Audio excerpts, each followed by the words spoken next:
آج ہوش و حواس سنبھال کر کے آپ غور سے ان باتوں کو سنیں کہ ہمارا سچا اور ستھرا عقیدہ کیا ہونا چاہیے، صحابہ کے متعلق، اہل بیت کے متعلق اور اسلام کے متعلق صحیح عقیدہ کیا ہے۔ صحابہ انسان تھے، رسول کریم صلی اللہ تعالی علیہ وسلم کے جانثار صحابہ، وہ جتنے بھی اعلیٰ تھے، پرہیزگار تھے، بڑے مقامات پر تھے، لیکن تھے کیا؟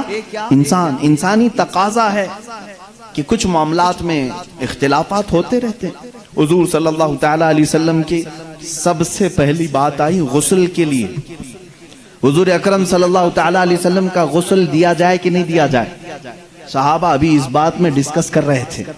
بعض نے کہا ہم نے آج تک میرے آقا صلی اللہ تعالی علیہ وسلم کے لباس کو اترتے ہوئے نہیں دیکھا، ہم میں سے کون ہے جو آپ کا لباس اتارے گا؟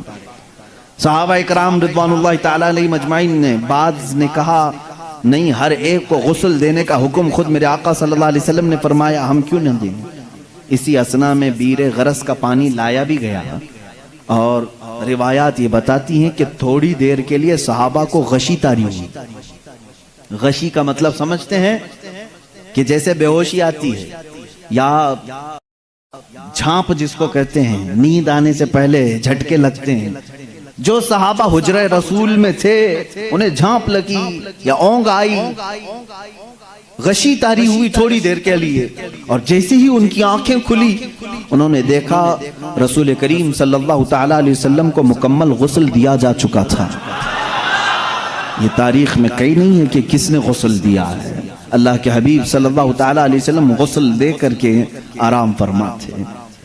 یہ منظر ہونے کے بعد صحابہ نے کہا آپس کا اختلاف ہی ختم ہو گیا، دفن کہاں کریں؟ دفن کے لیے صحابہ میں پھر باتیں آئی۔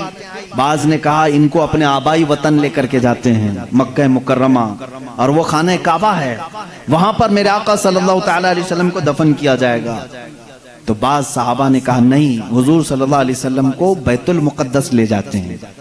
بیت المقدس مسجد اقصیٰ، اس لیے کہ کثرت سے نبیوں کی قبریں وہیں پر ہیں۔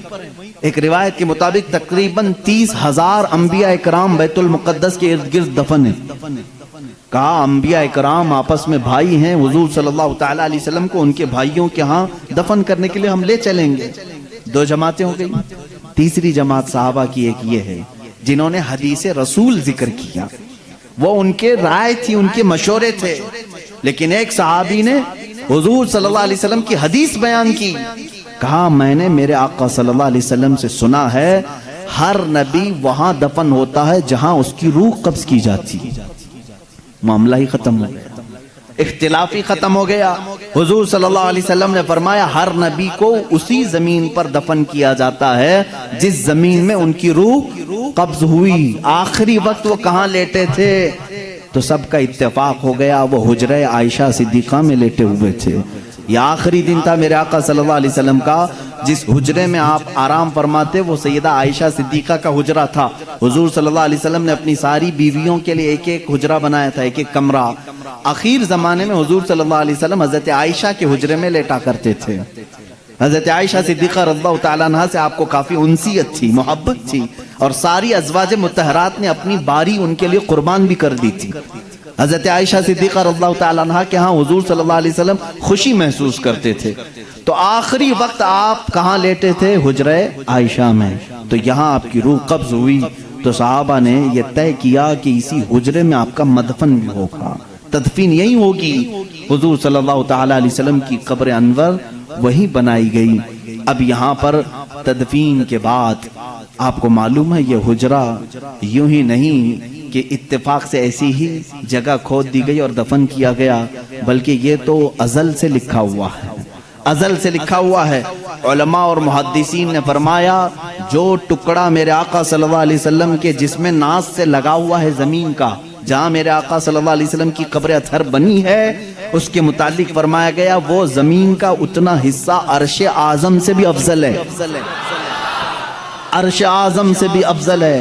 اعلیٰ حضرت رضی اللہ تعالیٰ عنہ نے اپنے ایک شعر میں یوں فرمایا ہے کہ خم ہو گئی پشت فلک اس تانے زمین سے، یعنی آسمان اپنی بلندی کے بار بار دعوے کرتے رہتا ہے، آسمان میں بلند ہوں، مجھ میں چاند ہے، مجھ میں ستارے ہیں، مجھ میں سورج ہے، تو وہ زمین کو تانے دیتے رہتا تھا، آسمان بار بار تانے دیتا تھا، تو نیچے ہے میں اوپر ہوں، تو نیچے ہے میں اوپر ہوں۔ اعلیٰ حضرت رضی اللہ تعالیٰ عنہ نے اس کو ایک شعر میں لکھ دیا ہے، خم ہو گئی پشت فلک اس تانے زمین سے۔ آسمان کی پشت مطلب پیٹ ٹیڑھی ہو گئی، ایک ہی بار زمین نے تانا دے دیا، خم ہو گئی پشت فلک اس تانے زمین سے، سن ہمارا ہم پر وہ سرور اعلیٰ ہے، یہ رتبہ ہے ہمارا۔ یعنی تیرے پاس چاند سورج سارے ستارے ہوں گے، لیکن میرے پاس جو دولت ہے وہ کسی کے پاس نہیں، وہ رسول کریم صلی اللہ علیہ وسلم کی ذات اقدس ہے۔ میرے عزیزوں، میں یہاں تک کہ معاملہ کیوں عرض کر رہا ہوں، مجھے لمبی تاریخ عرض کرنی ہے۔ حضور صلی اللہ علیہ وسلم کی وفات کے بعد اب جو معاملات آئے وہ یہی کہ آپ صلی اللہ تعالیٰ علیہ وسلم کی اس تخت کو، اس مصلح کو اب کون سنبھالے گا؟ مصلح سے مراد صرف مسجد میں نماز پڑھانا نہیں ہے، بلکہ پوری امت کی امامت کرنی ہے، ان کی دیکھ بھال بھی کرنی ہے، ان کے بچوں کو بھی، ان کی عورتوں کو بھی، رعایا کو بھی، وزیر و سپاہیوں کو بھی، جنگوں کے معاملات بھی، تجارت کے معاملات بھی، غرض یہ کہ ہر معاملے میں امامت کرنی ہے۔ تو ظاہر سی بات ہے، کون ہے جو اس رسول کریم صلی اللہ تعالیٰ علیہ وسلم کے سجادے کو سنبھالے گا؟